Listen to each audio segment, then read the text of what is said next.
پاکستان ہی کو دیکھنا ہے، اتنی اجلت کیا ہے؟ دوپہر کو آ کر کم از کم کھانا تو کھا لیا ہوتا۔ پھر حکیم جی ابا جان سے باتوں میں مصروف ہو گئے۔ اس نے کھانا کھایا اور اس کمرے میں جا کر لیٹ رہا جہاں اسے سونا تھا۔ اس نے کمرے کا جائزہ لیا۔ کتنا صاف ستھرا اور کشادہ کمرہ تھا، اور کتنا روشن تھا۔ چار کونوں میں چار بلب لگے ہوئے تھے۔ یہاں پہلے کون رہتا ہوگا؟ یوں ہی اسے خیال آیا۔ اسی کے ساتھ اسے اپنے کمرے کا خیال آیا۔ بدرنگ دیواروں والا چھوٹا سا کمرہ، جس میں ایک چارپائی تھی، کتابوں سے بھری ایک میز، کتابوں کے بیچ میں رکھا ہوا ایک لیمپ جس کی دھیمی روشنی میں وہ رات گئے تک پڑھا کرتا تھا۔ میرا کمرہ آج کی رات خالی پڑا ہوگا۔ اس بڑے اور روشن کمرے میں لیٹے ہوئے اسے وہ اپنا چھوڑا ہوا خستہ حال کمرہ بہت یاد آیا۔ آنکھوں میں اتری نیند غائب ہو گئی۔ دیر تک وہ کروٹیں بدلتا رہا۔ ابا جان کے کھانسنے کی آواز سن کر وہ کروٹیں بدلتا بدلتا ساکت ہوا۔ اچھا تو ابا جان حکیم صاحب کی صحبت سے فراغت پا کر آ چکے ہیں، مگر کب آئے؟ اسے ان کے آنے کا پتہ ہی نہ چلا۔ خیر، وہ دیر تک دم سادھے پڑا رہا، جیسے سو گیا، مگر نیند کہاں؟ اسی اپنے کمرے کا تصور بندھا ہوا تھا۔ پھر اس نے منہ پر چادر لے لی اور وہ رو دیا۔ ذاکر، جاگ رہے ہو؟ جی۔ اس نے کوشش کی کہ اس کی آواز سے اس کے حال کا پتہ نہ چلے۔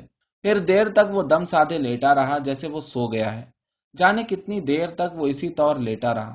آخر اس نے کروٹ بدلی، تھوڑی ہی دیر بعد دوسری کروٹ لی، پھر اٹھا، پانی پیا، پھر لیٹ رہا۔ ذاکر، جی۔ وہ سمجھ رہا تھا کہ ابا جان سو گئے ہیں، مگر وہ تو جاگ رہے تھے۔ کیا بات ہے، سوئے نہیں؟ کل رات بھر کے جاگے ہوئے ہو، سو جاؤ۔ نیند نہیں آ رہی؟ ہاں، نئی جگہ ہے اور پہلی رات ہے، ایک تامل کے ساتھ انہوں نے کہا۔ چپ ہوئے، پھر بولے، اب سے پہلے بھی میرے ساتھ یہی ہوا کہ کبھی کسی نئی جگہ گیا تو پہلی رات تو بالکل نیند نہیں آئی۔ اس نے چادر منہ پر لے لی۔ اس کی آنکھ پھر بھر آئی تھی۔ وہ رات اپنی بے خوابی کے ساتھ اس کے تصور میں منور ہوتی چلی جا رہی تھی۔ وہ دن ماں اپنی رات کے اس کی گرفت میں تھا، تو یہ تھا اس دیار میں میرا پہلا دن۔ میں دن بھر ایک تازہ زمین پر، ایک تازہ آسمان تلے خوشی سے سرشار چلتا رہا۔ پھر رات آئی اور میری بے نیند آنکھیں آنسوؤں سے تربتر ہو گئیں۔ وہ دن اسے بہت پاکیزہ نظر آیا، اپنی رات سمیت، اپنے اس رات کے آنسوؤں سمیت۔ اس دن کو میں بھول گیا تھا۔ اسے تعجب ہوا، اتنے اجلے دن کو۔ اس کے بعد تو دن میلے ہی ہوتے چلے گئے۔ شاید یہی ہوا کرتا ہے، دن گزرتے چلے جاتے ہیں اور پہلے دن کی پاکیزگی گردش ایام میں زائل ہوتی چلی جاتی ہے۔ کتنی جلدی ہمارے دنوں کی پاکیزگی زائل ہو گئی، کتنی جلدی ہماری راتوں سے ٹھنڈک رخصت ہو گئی۔ مگر خیر، وہ ایک دن، اس دیار میں میرا وہ پہلا دن، میرے حافظے میں منور رہنا چاہیے۔ مگر اس خیال کے ساتھ کچھ آس پاس کے دن بھی منور ہو گئے اور اسے ایک دن کے گرد اکٹھے ہوتے چلے گئے۔ منور دنوں کا ایک جھرمٹ سا بن گیا۔ جب پاکستان ابھی نیا نیا تھا، جب پاکستان کا آسمان تازہ تھا، روپ نگر کے آسمان کی طرح، اور زمین ابھی میلی نہیں ہوئی تھی۔ کس طرح ان دنوں قافلے کالے کوسوں چل کر یہاں پہنچ رہے تھے۔ روز کوئی قافلہ شہر میں داخل ہوتا اور گلیوں محلوں میں بکھر جاتا۔ جسے جہاں سر چھپانے کے لیے کونا مل گیا وہاں پسر گیا۔ جسے کشادہ مکان میسر آ جاتا، وہ پہلے اپنی خوشی سے، پھر مروت میں آنے والوں کو پناہ دیتا چلا جاتا، یہاں تک کہ وہ کشادہ مکان تنگ نظر آنے لگتا۔ پناہ لینے والے پوری داستان سناتے کہ سفر میں کیسے کیسے رنج انہوں نے کھینچے اور کن مشکلوں سے یہاں پہنچے۔ پھر ان کا حال سناتے جنہیں وہ پیچھے چھوڑ آئے تھے۔ پھر پناہ دینے والے اور پناہ لینے والے مل کر انہیں یاد کرتے، جنہوں نے زمین پکڑی اور اپنے گھروں کو اور بزرگوں کی قبروں کو نہیں چھوڑا۔ انہیں دھیان میں لاتے جو ساتھ ساتھ نکلے تھے مگر رستے میں بچھڑ گئے، اور جنہیں وہ اجنبی راہوں میں بے گور و کفن چھوڑ آئے۔ وہ مل کر ان سب پیچھے رہ جانے والوں کو ایک ملال کے ساتھ یاد کرتے۔ دل ان کے بھر آتے اور آنکھیں ڈبڈبانے لگتی۔ پھر آنکھیں پوچھتے اور اگلے دنوں کی سوچتے کہ یہاں کیسے گزر بسر کرنی ہے۔ آن ملنے والے کس کس رنگ میں آن کر ملتے۔ کبھی چلتے چلتے بازار میں مٹ بھیڑ ہو گئی۔ اما تم کہاں؟ بھیا، وہاں جینے کا دھرم نہیں رہا تھا، سوچا کہ استاد یہاں سے نکل چلو، بس بستر باندھا اور اسپیشل میں بیٹھ لیا۔ کبھی اچانک دروازے پر دستک ہوتی، دروازہ کھلنے پر کبھی سامان اور سواریوں سے لدا پھندا تانگا کھڑا نظر آتا، کبھی اکیلا آدمی بے سر و سامان، لباس میلا کچیلا، سر میں گرد اٹی ہوئی، شیپ بڑھی ہوئی، پہلی نظر میں صورت پہچاننے میں نہ آتی، جب پہچانی جاتی تو آنکھیں حیرت زدہ ہو کر دیکھتی، ارے تم ہو؟ بے ساختہ بغل گیر ہونا، سوال پہ سوال کرنا، کیسے آئے؟ راستے میں سب خیریت رہی؟ باقی لوگ کہاں ہیں؟ کیا اکیلے چلے تھے؟ سامان کہاں ہے؟ خیریت کیسی؟ ٹرین پر حملہ ہو گیا تھا۔ اللہ خیر کرے۔ پھر؟ بس اللہ نے خیر ہی کی، جان اور آبرو رکھ لی، ورنہ کوئی کسر تو نہیں رہ گئی تھی۔ اللہ تیرا شکر ہے۔ پھر باقی لوگ کہاں ہیں؟ والٹن کیمپ میں ہیں۔ میاں جب گھر موجود ہے تو کیمپ میں کیوں پڑے ہو؟ یہی سوچا تھا کہ پہلے معلوم کر لیں کہ گھر میں کچھ گنجائش بھی ہے۔ میاں، دلوں میں گنجائش ہونی چاہیے۔ گنجائش ویسے مکانوں میں بھی کم نہیں تھی۔ شام نگر میں کتنے مکان خالی پڑے تھے، کتنے مکان تھے کہ کھلے پڑے تھے، دروازے اور دریچے سب کھلے ہوئے۔ کھلے دریچوں سے گھر میں بھرا ساز و سامان نظر آتا ہوا لگتا تھا کہ جانے والے بس اچانک دامن جھاڑ کے اٹھ کھڑے ہوئے اور نکل گئے۔ ایسے بھی مکان تھے جن میں موٹے موٹے تالے پڑے تھے، اوپر نیچے کے سب دریچے احتیاط سے بند کیے ہوئے۔ لگتا تھا کہ جانے والے واپسی کے خیال سے گھروں کو بند کر کے لمبے سفر پر گئے ہیں۔ کسی کسی گھر کی بالائی منزل کا کوئی دریچہ بے دھیانی میں کھلا رہ گیا تھا، اور اب جب ہوا تیز چلتی تھی تو دریچے کھلتے بند ہوتے پٹ دھاڑ دھاڑ بولتے تھے۔ کوئی کوئی عمارت ادھ بنی پڑی تھی، کوئی تعمیر کے آخری مرحلے میں آ کر جہاں کی تہاں رہ گئی تھی۔ ان عمارتوں والے دور کے شہروں میں سر چھپانے کے لیے کونے ڈھونڈتے پھرتے ہوں گے۔ دور کے شہروں سے آنے والے ان عمارتوں میں سر چھپانے کے لیے تگ و دو کرتے پھرتے تھے۔ ان عمارتوں میں بہت گنجائش تھی، ان عمارتوں سے زیادہ دلوں میں گنجائش تھی۔ حکیم بندے علی نے اپنے مقبوضہ 2 منزلہ مکان میں کتنے گھرانوں کو پناہ دے رکھی تھی۔ ننوا اس وقت پہنچا جب 2 منزلیں بھر چکی تھیں۔ حکیم جی، میں تو جی تمہارے اس باہر کے برآمدے میں پڑ رہوں گا۔ ہاں ہاں، شوق سے۔ حاضر میں کیا حجت ہے؟ ننوا نے اپنے ٹبر کے ساتھ اس باہر کے برآمدے میں ڈیرے ڈال دیے۔ وہ دن اچھے ہی تھے، اچھے اور سچے۔ مجھے وہ دن یاد رکھنے چاہیے، بلکہ قلم بند کر لینے چاہیے کہ مبادا ذہن سے پھر اتر جائیں۔ اور بعد کے دن انہیں بھی کہ پتہ چلے کہ کیوں کر دنوں سے اچھائی اور سچائی معدوم ہوتی چلی گئی، کیوں کر دنوں سے نحوست اور راتوں سے دہشت وابستہ ہوتی چلی گئی۔ کس طرح دیکھتے دیکھتے شام نگر کے مکان کشادہ سے تنگ ہوتے چلے گئے اور دلوں میں گنجائش کم ہوتی چلی گئی۔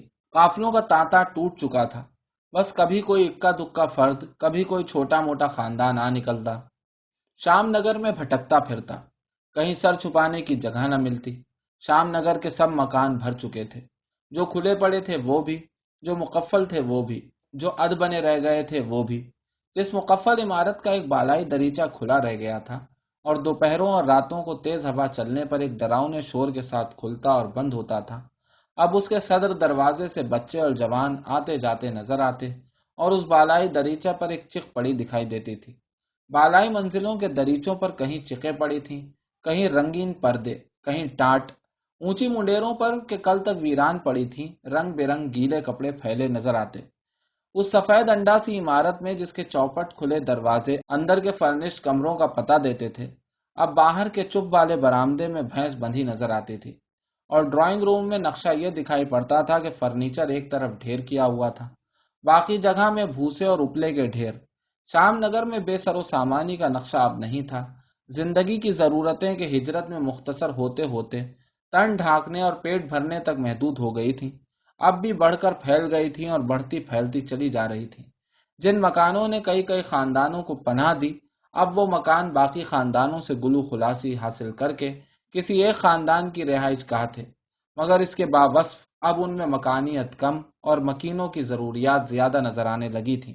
جن مکانوں میں ہنوز مختلف خاندان ٹھسے ہوئے تھے، ان میں ہر خاندان اپنی ضروریات زندگی میں اضافہ کرنے کے ساتھ ساتھ پھیلنے کی کوشش کر رہا تھا۔ کوئی مکین پھیلتے پھیلتے اپنی حدوں سے نکل کر دوسروں کی حدوں میں پھیلنے پر مائل نظر آتا، دوسری طرف سے مزاحمت ہوتی، تو تکار، پھر ایک کا ہاتھ اور دوسرے کا گریباں۔ لڑنے والے پہلے اندر اندر لڑتے، پھر لڑتے لڑتے باہر نکل آتے۔ ہمسائے پہلے تو تماشا دیکھتے، پھر بیچ بچاؤ کراتے۔ کوئی پھرتیلا مکین بھاگ دوڑ کر کے پورا مکان اپنے نام الاٹ کرا لیتا، پھر باقی مکین ٹانڈا بانڈا لاد کر نئے ٹھکانے کی تلاش میں نکلتے۔ جس نے نکلنے میں پسو پیش کیا وہ تھانے کچہری میں کھچا کھچا پھرتا۔ حکیم جی، کیا ننوا چلا گیا یہاں سے؟ میں نے اس برآمدے کو جہاں اب ایک ٹھنڈے چولہے کے سوا کچھ نہیں رہ گیا تھا حیرت سے دیکھا، اور بغلی کمرے میں جا کر کے حکیم بندے علی کا مطب تھا وہاں سوال کیا۔ نہ جاتا تو کیا کرتا، پولیس آ کر برتن بھانڈے سڑک پر پھینکنے لگی تھی۔ چپ ہوئے، پھر بولے، ہم بھی مکان کی تلاش میں ہیں۔ آپ؟ ہاں میاں، میں۔ پولیس کے ہاتھوں بے عزت ہونے سے یہ اچھا ہے کہ آدمی خود ہی اٹھ جائے، مگر پہلے تو آپ ہی اس مکان میں آئے تھے، آپ ہی نے ہم سب کو پناہ دی تھی۔ بیٹے سوتے کی کٹیا، جاگتے کا کٹا۔ منشی مصعب حسین بھاگ دوڑ کر کے اپنے نام کا آرڈر لے آئے ہیں۔ رکے، بولے، اس کی آنکھ میں سور کا بال ہے، وہ کسی کو یہاں ٹکنے نہیں دے گا۔ میں نے اندر جا کر ذکر کیا، ابا جان، ننوا تو چلا گیا۔ ابا جان نے کوئی جواب نہیں دیا، اور حکیم جی بھی مکان کی تلاش میں ہیں۔ ابا جان نے جیسے سنا ہی نہیں۔ ہاں امی بولی، تم مکان کب تلاش کرو گے؟ ہمیں بھی نکلنا پڑے گا۔ کیوں، تم میں کیا سرخاب کے پر لگے ہوئے ہیں؟ امی، یا منشی وہاں تو ایسا نہیں تھا۔ امی نے ٹھنڈا سانس بھرا، یہاں آ کے تو لوگوں کی آنکھوں کا پانی مر گیا۔ تجھے تو کیا یاد ہوگا، جب تیرے دادا ابا زندہ تھے تو یہ منشی مصعب حسین ہماری دیوڑی نہیں چھوڑتے تھے۔ اللہ کی شان کہ اب ہمیں آنکھیں دکھاتے ہیں۔ ابا جان نے امی کو دیکھا، کچھ ناخوش سی نظروں سے، پھر بولے، والد مرحوم نے اپنے وقت میں کس کس کو فیض نہیں پہنچایا، مگر کسی پر جتایا نہیں۔ ہم نے بھی کب کسی پر جتایا، مگر جب جی جلتا ہے تو بات زبان پر آ ہی جاتی ہے۔ وہاں پر کیا اوقات تھی، یہاں آ کے گنجے کو ناخن مل گئے۔ ذاکر کی ماں، ابا جان کے لہجے میں سرزنش کا رنگ تھا۔ اللہ تعالیٰ غرور کرنے والے کو پسند نہیں کرتا۔ ہاں مگر تم نے تو غرور کبھی نہیں کیا تھا، خدا نے تمہیں کتنا پسند کیا۔ آج سر چھپانے کے لیے کوئی کونا نہیں ہے، امی نے جلے بھنے لہجے میں کہا، اور چپ ہو گئیں۔ میں آہستہ سے اٹھا اور باہر نکل گیا۔ اس گھر سے نکل جانے کے خیال نے مجھے کوئی ایسا پریشان نہیں کیا۔ اصل میں اس گھر کے در و دیوار سے میں کچھ زیادہ مانوس نہیں ہو سکا تھا، اور جس کمرے میں میں نے اپنا بستر کھولا تھا اس سے تو مجھے بالکل ہی انس نہیں تھا۔ مجھے اپنا چھوڑا ہوا کمرہ اکثر یاد آتا تھا۔ کتنی چھوٹی چھوٹی چیزیں ایک دم سے کتنی وقی بن گئی تھیں۔ کوئی غیر اہم سی بات، کوئی ننھی سی چیز، کبھی بیٹھے بیٹھے، کبھی چلتے چلتے یاد آ جاتی۔ ایک منظر تصور میں ابھرتا، اس سے پیوست کوئی دوسرا منظر، پھر ان دونوں سے بالکل غیر متعلق کوئی تیسرا منظر۔ یادیں لہروں کی مثالیں امٹتی رہتی، اور میں ان میں بہتا رہتا، اور وہ لہر جو ہر لہر میں شامل تھی اور لہروں کے سارے سلسلے کو منور کر رہی تھی، صابرہ۔ ہم آخری دنوں میں کتنے گھل مل گئے تھے، اور جب میں اسے پہنچانے انوپ نگر گیا تھا، اس کے ساتھ اپنا پہلا اور آخری سفر۔ ہم ویاس پور سے منہ اندھیرے نکلے تھے، لیکن جب لوری بلند شہر جا کے رکی تو دوپہر ہو چکی تھی، اور جب ہمارا اکا دوسرے اڈے پر جانے کے لیے، جہاں سے انوپ نگر کے لیے لوریاں چلتی ہیں، بازار سے گزرا تو بورا والوں کی گلی میں اتنا دھواں اور اتنے تتیے تھے کہ میرا دم گھٹنے لگا۔ اس نگر کی بستیاں اپنی اسی رنگت سے تو پہچانی جاتی ہیں، یہ رنگت ویاس پور کی رنگت سے کتنی مختلف تھی۔ دھواں، تتیے، گڑسلیں، گرد۔ بازار میں جہاں پینٹ لگتی وہاں کتنی گڑسلیں ہوتی تھیں، اور جس گلی میں ہڑے بڑے چولہوں پر شکر کے کڑھاؤ چڑھے نظر آتے وہاں کتنا دھواں اور تتیے ہوتے تھے کہ گلی سے گزرنا مشکل ہوتا۔ بازار سے آگے جاؤ تو کنکر بچھی گرد آلود سڑکیں، کہیں ہموار، کہیں گڑھے پڑے ہوئے۔ انوپ نگر کی لوری کہیں تیسرے پہر کو چلی ہے۔ گنگا کے پل سے گزرتے گزرتے اندھیرا ہو گیا، جانے کیسے، جانے کس وقت وہ ہاتھ میرے ہاتھ میں آ گیا۔ پھر میں اس راہ کی گرد اور گڑھوں سے بے نیاز ہو گیا، اور اس بات سے بھی کہ لوری کب انوپ نگر پہنچے گی، اور پہنچے گی بھی یا نہیں۔ چلتے چلتے میں ٹھٹکا، افضال تم کیا کر رہے ہو؟ دوستوں کے ساتھ ہمدردی۔ میں نے چکرا کر ادھر ادھر دیکھا، وہاں تو کوئی بھی نہیں تھا، بس درخت تھے اور گرتے ہوئے زرد سوکھے پتے۔ کون دوست؟ یہ سب درخت میرے دوست ہیں۔ آج وہ مشکل میں ہیں، لگتا ہے کہ بالکل برہنہ ہو جائیں گے۔ میں وہیں گھاس پر افضال کے برابر بیٹھ گیا، پھر گرد و پیش کا جائزہ لیا۔ یار، موسم بالکل ہی بدل گیا۔ جب ہم آئے تھے تو برسات ختم ہو رہی تھی، جاڑے شروع ہو رہے تھے۔ جاڑا بھی کیسا پڑا ہے، الما۔ ہاں، پاکستان نے ایک موسم دیکھ لیا، اب اس پر دوسرا موسم گزر رہا ہے، اور یہ موسم زیادہ ظالم ہے، درخت برہنہ ہو رہے ہیں۔ یار افضال، یوں ہی میں نے پوچھ لیا، یہاں نیم نہیں ہوتا؟ کیوں نہیں ہوتا؟ چلو میں تمہیں دکھاؤں۔ وہ مجھے اس پارک میں لیے پھرا، پھر ایک درخت کے سامنے لے جا کر کھڑا کر دیا۔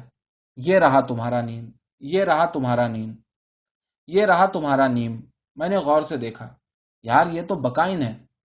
وہ اس پر تھوڑا سٹ پٹایا، خیر کوئی بات نہیں، بکائن بھی برا نہیں ہوتا، میرا تو وہ بھی دوست ہے۔ نیم یہاں ہے، ڈھونڈنا پڑے گا، مگر ہماری طرف اسے ڈھونڈنا نہیں پڑتا تھا۔ لو چلتی دوپہروں میں اور ساون سے بھیگے دنوں میں وہ خود اپنا اعلان کرتا تھا۔ افضال چپ رہا۔ ایک گھنے برگد کے نیچے جا کر اس نے قیام کا اعلان کیا، یہاں تھوڑا دم لو، یہ پاکستان کا سب سے ٹھنڈا گوشہ ہے۔ اچھا، میں ہنس پڑا۔ ہاں، افضال نے سنجیدگی سے کہا، اصل میں میری آشنائی برگد سے زیادہ ہے۔ نیم تو زنانہ پیڑ ہے، اس کی شاخوں میں تو جھولا ہی ڈالا جا سکتا ہے، یا پھر اس چھاؤں میں بیٹھ بوڑھیاں چرخا کاٹ لیں۔ نروان تو برگد کی چھاؤں میں ہی ملتا ہے۔ اس وقت برگد کے خلاف کچھ کہنا کفران نعمت ہوتا۔ اس کی چھاؤں گھنی اور ٹھنڈی تھی، نیچے بچھی ہوئی گھاس ہری ہری اور نرم نرم۔ میں نے جوتے اتار کر الگ رکھے، گریبان کے بٹن کھولے اور چت لیٹ کر آنکھیں موند لیں۔ مجھے اپنے گمشدہ پیڑ یاد آ رہے تھے، گمشدہ پیڑ، گمشدہ پرندے، گمشدہ صورتیں، نیم کے موٹے ٹہنے میں پڑا ہوا جھولا، سابرا، لمبے جھونٹے، نیم کی نمبولی پکی، ساون کب کب آوے گا، بوندوں سے بھیگے گال پر گری ہوئی گیلی لٹ، جیوے موری ماں کا جایا، ڈولی بھیج بلاوے گا، دور کے پیڑ سے آتی ہوئی کوئل کی آواز۔ نیم کا پیڑ بھی میں نے دریافت کر ہی لیا، مگر کوئل کی آواز پہلے سنی۔ اس دیار میں وہ میرا پہلے پہل کوئل کی آواز سننا۔ از کجامی آیا دیں آواز دوست۔ یہ واقعہ اس وقت رونما ہوا جب ہم شام نگر سے نکل کر کرائے کے مکان میں آباد ہوئے۔ یہاں آس پاس کوئی متروکہ مکان نہیں تھا، اس لیے اڑوس پڑوس میں کوئی مہاجر گھرانہ بھی نہیں تھا۔ کھلی جگہ تھی، تھوڑے فاصلے پر درخت اچھی خاصی تعداد میں کھڑے نظر آ رہے تھے۔ کوئل کی آواز سے میں سمجھ گیا کہ ان میں عام جامن کے پیڑ بھی ہوں گے۔ کوئل کی آواز امی نے سنی تو عجیب طرح سے چونکی۔ آئے ہائے، کوئل بول رہی ہے! پھر بالکل چپ ہو گئیں، کان کوئل کی آواز پہ لگے ہوئے، اور پھر میں نے دیکھا کہ ان کی آنکھیں بھیگنے لگی ہیں۔ کوئل کی آواز میرے لیے محکمہ بحالیات کا پروانہ بن گئی کہ اس کے بعد میں اس شہر میں رستہ بستہ چلا گیا۔ مگر امی کے یہاں اس آواز نے مختلف اثر کیا، سوئی ہوئی یادوں کو جگا دیا۔ اوپر سے شریفن بوا نازل ہو گئیں۔ اے شریفن بوا، تم کب آئیں؟ اور امی اٹھ کر بے ساختہ ان سے گلے ملی۔ دلہن بھی، مجھے تو آئے ہوئے 1 مہینہ ہو گیا، ایسا جی چاہ رہا تھا تمہیں دیکھنے کو۔ میں عطا پتہ لیتی شام نگر والے گھر میں پہنچی۔ منشی مصعب حسین نے بتایا کہ مولانا تو یہاں سے چلے گئے۔ یہ کہتے کہتے انہوں نے مکان کا نظروں ہی نظروں میں جائزہ لیا۔ دلہن بھی، میں ابھی منشی مصعب حسین کا گھر دیکھ کے آ رہی ہوں، حویلی ہے حویلی۔ تم نے یہ کیا 1.5 بالش کا مکان الاٹ کرایا ہے؟ میاں میاں، الاٹ کہاں کرایا ہے، ہم تو کرائے کے مکان میں پڑے ہیں۔ کرائے کے مکان میں؟ دلہن بھی، ہوش کی دوا لو، نگوڑے نگھروں نے حویلیاں الاٹ کرا لی، حویلی والے کرائے کے مکان میں پڑے ہیں۔ پھر لہجہ بدل کے بولی، بی بی برا مت مانیو، تمہارے پاکستان میں تو بہت آپا دھاپی ہے، لوگوں کے خون کیسے سفید ہوئے ہیں، میں تو دیکھ کے حق دق رہ گئی۔ پھر فوراً ہی میری طرف متوجہ ہوئی۔ دلہن بھی، یہ ذاکر ہے؟ اے ہے، میں نے تو اسے پہچانا ہی نہیں۔ اٹھ کر چٹ چٹ بلائیں لی۔ بیٹے، تم نے مجھے نہیں پہچانا، میں نے تمہارے پوتڑے دھوئے ہیں، اور جب تمہارے موتی چہرہ نکلا تھا تو بی اماں کے ساتھ میں رات رات بھر تمہارے سراہنے بیٹھی رہتی تھی۔ دلہن بھی، تمہیں تو یاد ہوگا۔ ہاں یاد ہے، اس بیماری سے تو بس معجزہ ہی تھا کہ بچ گیا۔ بی اماں نے کم دعائیں نہیں مانگی تھی، ہر وقت جانماز پہ بیٹھی رہتی تھی۔ تو بیٹے کیا کر رہے ہو؟ شریفن بوا، تمہارا ذاکر کالج میں پروفیسر ہو گیا ہے۔ ماشاء اللہ، خدا مبارک کرے۔ پھر رک کے بولی، دلہن بھی، منشی مصعب حسین کے لونڈے کو دیکھ کے تمہیں دنگ رہ گئی؟ وہاں پہ تو ڈنڈے بجاتا تھا، وہ نکھٹو یہاں آ کے تو دونوں ہاتھوں سے کما رہا ہے۔ کمانے والے یہاں دونوں ہاتھوں سے ہی کما رہے ہیں۔ بیٹے، شریفن بوا پھر مجھ سے مخاطب ہوئی، پاکستان میں تو لوگ بڑی بڑی نوکریاں کر رہے ہیں، تم لونڈے پڑھانے میں اپنی عمر کیوں گوا رہے ہو؟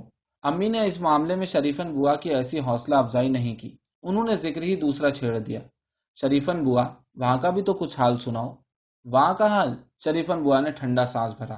وہاں کا کیا حال پوچھو ہو، وہاں اب ہے کون، بڑی حویلی میں تو اب شرنارتھی آ گئے ہیں، خان صاحب والے گھر میں تالا پڑا ہے، چھوٹی حویلی بالکل کھنڈر ہو گئی ہے۔ پچھلی گرمیوں میں جب کالی آندھی آئی تھی تو اس کی فصیل گر پڑی، بس جب سے اندر باہر ایک ہے، بیچارے تراب علی اپنے ران جہان میں اکیلے رہ گئے ہیں، سارا کنبا ادھر آ گیا، وہ اکیلے ٹوٹروں ٹو بنے بیٹھے ہیں۔ اب تو وہ بہت بوڑھے ہو گئے ہوں گے، بالکل پھوس ہیں، ڈھنڈار گھر میں کھٹیا پہ پڑے کھانستے رہتے ہیں۔ ٹھنڈا سانس بھرا۔ ایک وقت تھا کہ خاندان پھیلتے چلے جا رہے تھے اور بڑے بڑے گھر چھوٹے لگنے لگے تھے، اب یہ وقت آیا ہے کہ خاندان سارے بکھر گئے، اب چھوٹے گھر بھی بڑے لگتے ہیں۔ اب تمہارا ہی گھر ہے، وہاں اب کون رہ گیا ہے؟ بطول بھی اور چھوٹی تھی، 2 دم اور اتنا بڑا گھر۔ اچھا، تو طاہرہ چلی گئی؟ ہاں، اس کا میاں پچھلے مہینے ڈھاکہ سے آیا تھا، اسے لے گیا، اب وہاں سے بیٹی کے خط پہ خط آ رہے ہیں کہ تم بھی آ جاؤ۔ صابرہ کی بھی کہیں بات چل رہی ہے؟ پیغام تو کئی جگہ سے آئے تھے، اور میں نے تو بطول بی کو کہا بھی تھا کہ دیکھ بی بی، جو لڑکا مل جائے اس کے ہاتھ میں ہاتھ پکڑا کے فارغ ہو جا۔ لڑکے اب یہاں پہ ہیں کہاں کہ اچھا برا دیکھا جائے؟ لڑکے تو سب پاکستان چلے گئے۔ پھر بی بی، ہمارا کام تو سمجھانا تھا، سو سمجھا دیا، باقی اپنا برا بھلا آدمی آپ ہی سمجھتا ہے۔ پھر دبے لفظوں میں بولی، سنا یہ ہے کہ صابرہ نے انکار کر دیا۔ صابرہ نے انکار کر دیا؟ امی تعجب سے بولی، وہ ایسی لڑکی تو نہیں تھی، کہتی ہے نوکری کروں گی۔ میں نے سنا تو ماتھا پیٹ لیا کہ مولویوں کے خاندان کی بیٹی اب دفتروں میں جا کے نوکری کرے گی۔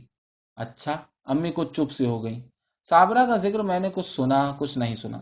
اس ذکر پر آ کر شریفن بوا کی اونچی آواز نیچی ہوتے ہوتے سرگوشی کی شکل اختیار کر گئی تھی۔ پھر اسی وقت عرفان نے آ کر دروازہ کھٹکھٹایا۔ کیوں، آج شیراز نہیں چلنا؟ کیوں نہیں چلنا، بس چلتے ہیں۔ اور میں فوراً ہی عرفان کے ساتھ شیراز کے لیے چل پڑا۔ شاید اب میرے یہاں بھی پیچھے رہ جانے والی چیزیں پیچھے کھسک گئی تھیں، سامنے کی چیزیں نظروں میں کھپتی جا رہی تھی۔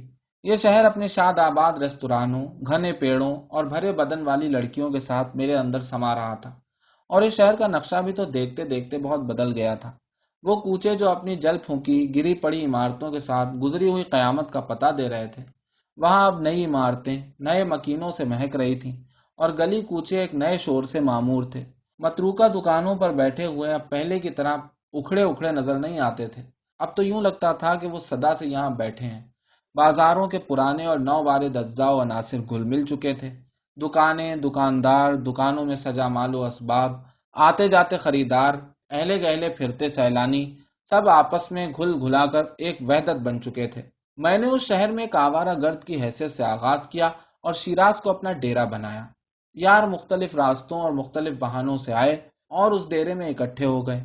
کسی کے ساتھ یہ ہوا کہ پورا خاندان کسی متروکہ مکان کے ایک کمرے میں یا ایک برآمدے میں ڈیرے ڈالے پڑا تھا۔